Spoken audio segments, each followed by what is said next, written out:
ये है question number 8 of exercise 9.1 of class 10th का।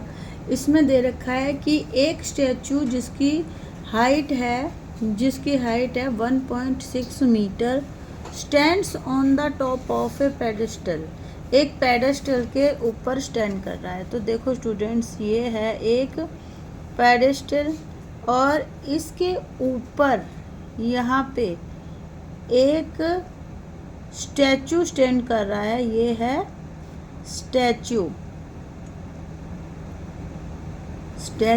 और ये है पेडेस्टल।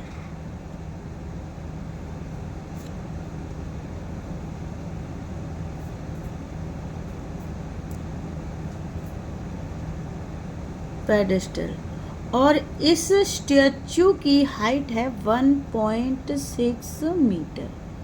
अब ये कह रहा है कि इस स्टैचू की टॉप से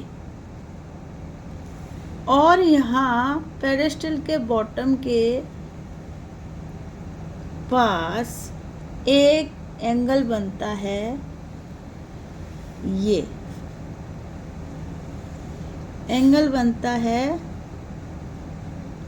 60 डिग्री एंड ये है top of the statue and top of the pedestal के साथ एंगल बनता है 45 डिग्री। ये एंगल बनता है 45 डिग्री।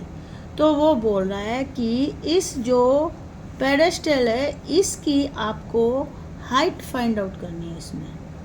तो देखो स्टूडेंट्स, हम लेंगे ए बी सी और डी। मान लो हमने इस पेडेस्टल की हाइट ले ली x मीटर। तो यहाँ देखो अब क्या करेंगे हम कि सबसे पहले लेंगे कि ये है हाइट ऑफ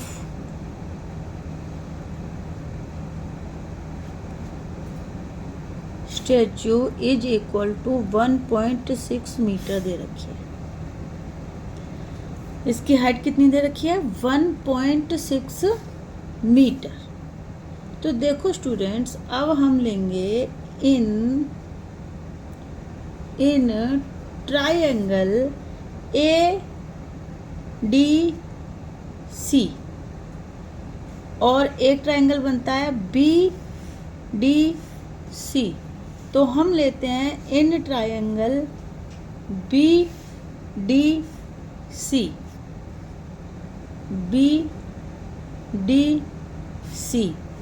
क्या करेंगे हम?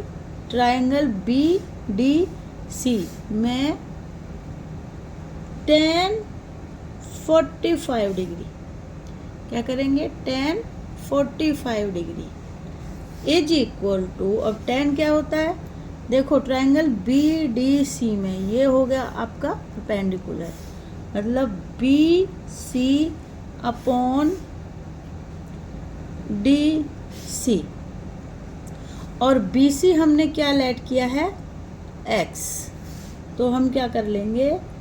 tan 45 हो गया 1 is equal to B C upon D C और B C is equal to D C और बी सी हमने क्या लेट किया? x। तो ये क्या हो गया? बी सी हमने x लेट किया है और तो डी सी भी x हो गया। तो मतलब इसकी और इसकी ये हमारे पास हो गई इक्वल लेंथ हो गई। किसकी? B C is equal to D C, इसलिए D C is equal to x metre हो गया क्योंकि हमने बी सी को x लेट किया था। उसके बाद हम लेंगे in triangle A D C, triangle A D C. तो हम यहाँ पे देखो एंगल बनता है 60 डिग्री का, तो tan 60 degree is equal to A, perpendicular means A C upon D C. और ए सी को हम क्या लिख सकते हैं, देखो A B plus B C upon D सी।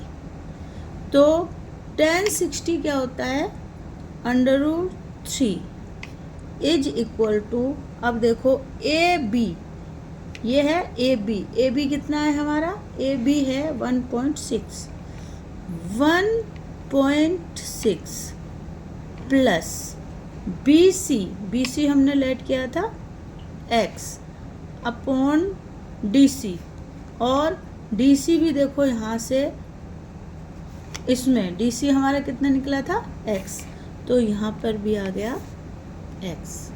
जब यहाँ x आ गया तो अब देखो कि इसको जब हम इधर ले आएंगे तो ये हो जाएगा, और √3x is equal to 1.6 plus में x, ये हो गया 1.6 प्लस में x।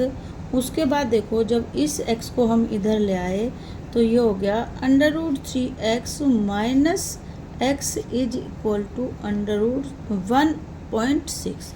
जब इसमें से हमने x कॉमन ले लिया तो ये बन जाएगा √3 माइनस 1 इज इक्वल टू 1.6, और x is equal to 1.6 upon √3 minus 1, कितना बन गया √3 माइनस 1। और देखो यहाँ अब हम क्या करेंगे, इसका रैशनलाइजेशन कर देंगे, तो ये क्या हो जाएगा, x is equal to 1.6 upon √3 minus 1 multiply √3 plus 1 upon √3 plus 1, ये हो जाएगा 1.6 √3 प्लस 1 अपॉन, ये यहाँ पे आइडेंटिटी लग जाएगी, कौन सी आइडेंटिटी लग जाएगी, a प्लस B into A minus B, क्या हो गया A square minus B square, क्या हो गया A square minus B square. तो यहाँ हो गया √3 का होल स्क्वायर माइनस 1 का होल स्क्वायर, यहाँ आ जाएगा, ये देखो ये आ गया 1.6 √3 प्लस 1 अपॉन 3 माइनस 1, तो ये हो जाएगा 1.6 √3 प्लस 1 अपॉन 2। जब ये 2 आ गया, 2 से ये कैंसिल हो जाएगा 0.8, तो क्या आ गया 0.8 ब्रैकेट √3 प्लस 1 मीटर। तो ये हमारी किसकी हाइट आ गई, x हमने क्या लेट किया था, BC, तो इसलिए BC is equal to 0.8 √3 plus 1 metre. ये BC क्या है, BC क्या है, हाइट ऑफ द पेडेस्टल, जो इसने हमें पूछी थी, ये है BC हमने पहले क्या लेट की थी, x लेट की थी, उसके बाद इसकी हाइट आई है हमारी 0.3 प्लस 1 मीटर। ये है आपका पूरा क्वेश्चन नंबर 8।